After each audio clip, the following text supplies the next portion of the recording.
morning. Today I have Chris McKern from McKern Financial with me to tell about his career as a financial advisor. Welcome, Chris. Hello, how are you? I'm well. Thank you so much for doing this. So tell us what your job title is and what you would say you do day to day.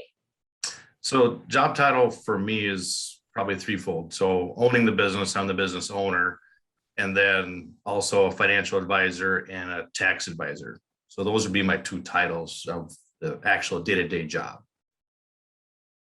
And of the three, obviously the business owner is going to take a majority of your time. You're always wearing that hat. But of the other two, what would you say is your primary role? The financial advisor, helping people with their financial plans and saving for the future. That's the primary role that I play here.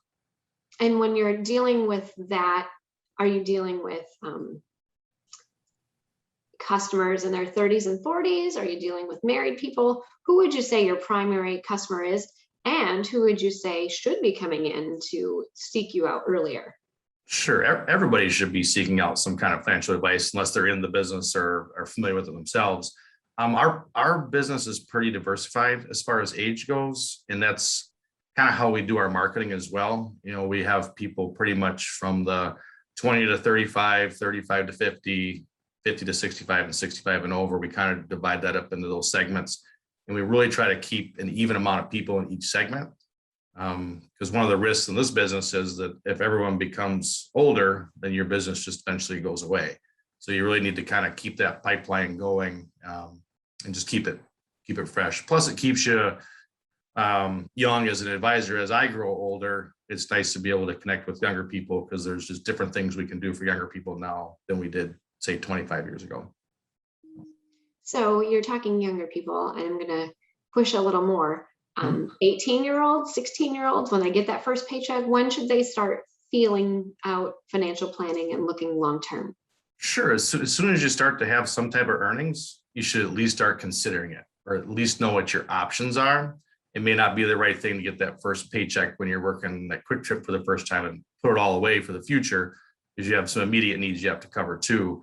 But it's not a bad idea to form that habit, even with very small amounts of money. Because once you get that habit developed, then that carries through as your salary increases over the years and you're able to put more away. So I say as soon as you have any earnings at all, it's a great conversation for parents to have with their kids under 18. And then a lot of parents we have bring their kids in to talk to us about it, even if it's just a conversation, just to plant the seed, you're really developing a habit. Gotcha. And what started your interest into a field like this? Yeah. Always been interested in myself, and kind of self-directed my own financial advisory, so to speak, for the first 10 or 15 years, and wanted to get into this field, and then finally had the opportunity, or took the opportunity to do that. So always been interested in finance, the stock market, whatever it might be, planning for the future, compound interest. It always amazed me when you look at how time affects things. And it was very intriguing. And myself, I like to help people. So there's a lot of people that needed that help, and I just found myself in past jobs of giving advice or helping people or pushing in the right direction. And that's what led me to say, hey, let's just do this full time and go forward. So you did a great segue. In a past job, what was that journey for you to get into this? Like, what careers have you had that led you here and to make your own business and do it yourself? Sure. When I first left high school, I thought I wanted to be a teacher. So I went to college to be a teacher. And after about 3 years, I decided that was not going to be for me. I was not interested in being a teacher. So I took off. I went to Alaska and worked up there for about 11 years. I worked at a resort, started my own business a couple times, was a snowmobile guide service owner, did some commercial fishing, some different things in Alaska. At the same time, I was helping a few others with some finances and that type of thing, and still realized that that's what I wanted to get into, helping people for the future, helping business owners make their businesses succeed. So I was still taking classes at the University of Alaska Anchorage at the time, and some finance and economics classes to just kind of get a background in that as well. So that kind of led me to moving back to Minnesota And that's when I became a financial advisor in 1999 full time. But that was my past big career, was working in Alaska at those several different jobs. So, Gotcha. And you mentioned starting your own business. What skills or what drive is needed to be able to start your own business and make it go? I think the number one thing is just the desire to do it. I think most small business owners are fiercely independent.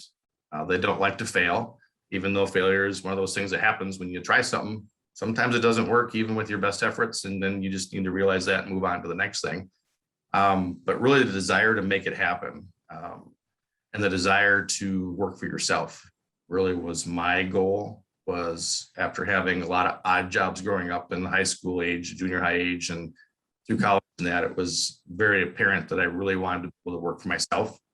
Not really sure why, that's just something that really stuck with me. I really wanted to work for myself, and I figured that if that's really what I wanted to do, then it was going to be worth the effort and the sacrifice to make it happen. So to me, it's the desire to do that.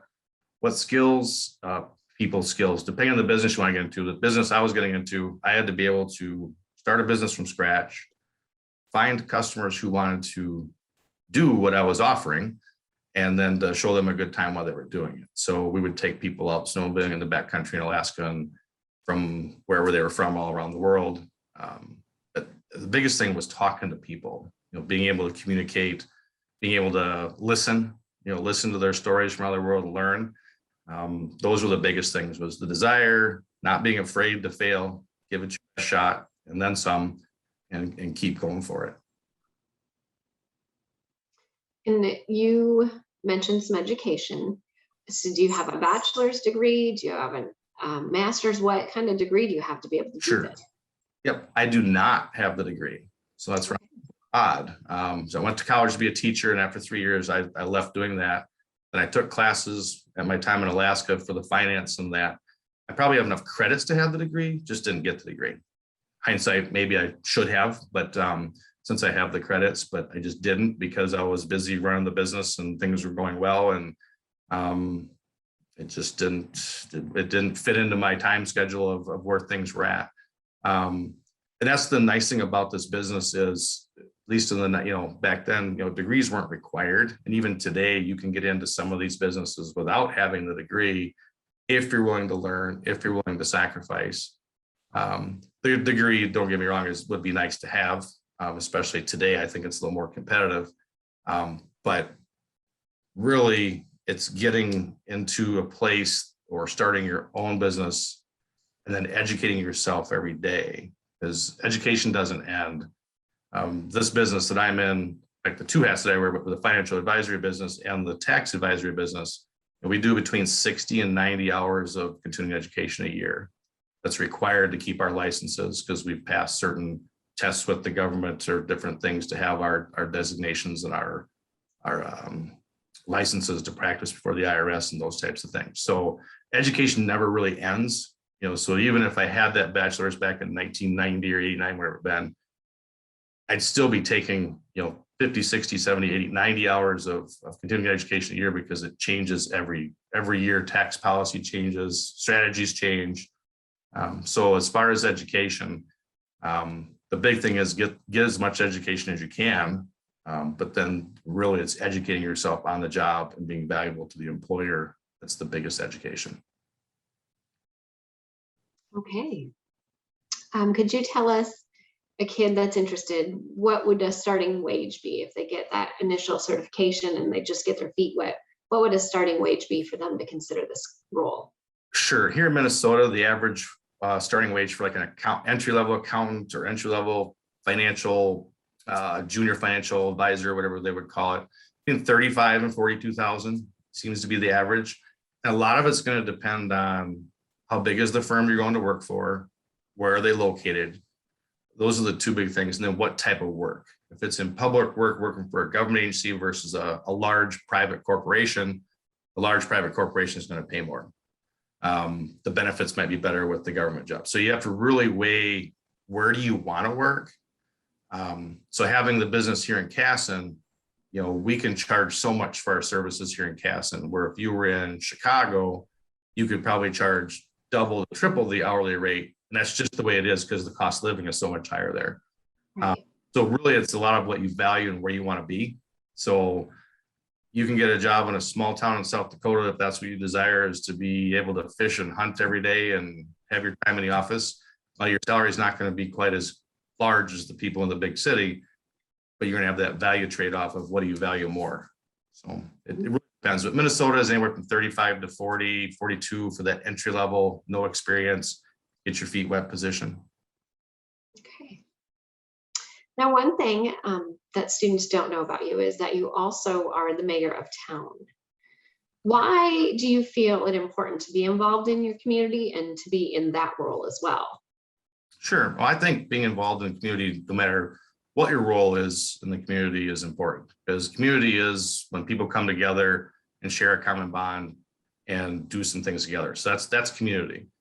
When you own a business in town, I think it's even more important because we benefit tremendously. We're very blessed to have customers and clients that live in Casson that support our business and value what we do for them. And we make a great living from that. So it makes sense to give back to the community, because you want the community that you're in and you own your business and you've made some pretty big investments in town and property and full-time employees and marketing and different things. You want to help that town grow and move forward.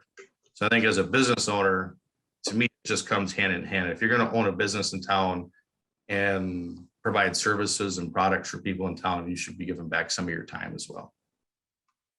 I agree. I think community involvement is very important because without the community, schools wouldn't survive. You need that community to be able to have the school and have the activities. So absolutely.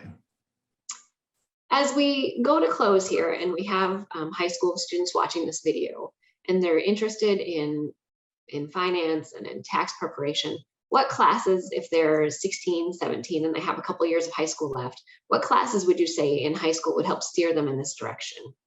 Sure. Anything, as far as the background for these two types of jobs, anything math related is going to be a good foundation. Accounting, economics, finance, whatever you would have there. And then I think some of the other soft skills that you need, because any of those, when you're preparing taxes or working with people on financial plans, you need to be able to talk to people. So psychology, sociology, how do people think, how they work, some marketing, get involved in speech. If you're not doing an activity and speech is available, try it for 1 year. There's nothing better than being able to, when somebody calls in at a conference, just get up and talk and not really be that big fear factor of, oh, there's 1,000 people here. Doesn't matter if there's one person or 1,000 people, just to be able to talk in front of people or to have a one-on-one conversation and listen. So I think those are the big things, all the math you can take, anything specific to finance, accounting, and then really that, sociology, psychology, speech, any of that, I would recommend that speech should be required for everybody in school, because we don't want to lose that with all the social media and ways we can communicate now that aren't picking up the telephone. Like some of that gets lost, and that might actually help. You might stand out to an employer if you're really able to communicate right off the bat. Right. I agree that that speech piece is huge. So good. Well, thank you for your time. If a student would like to follow up with questions or more thoughtful conversation, what would be a way they could do that to reach out to you, Chris? Sure. They could reach me at the office at 507-634-4307, or they can always send me an email at my work email at cmckern@mckernfinancial.com. All right. Well, thank you for your time today. Thank you. Appreciate it.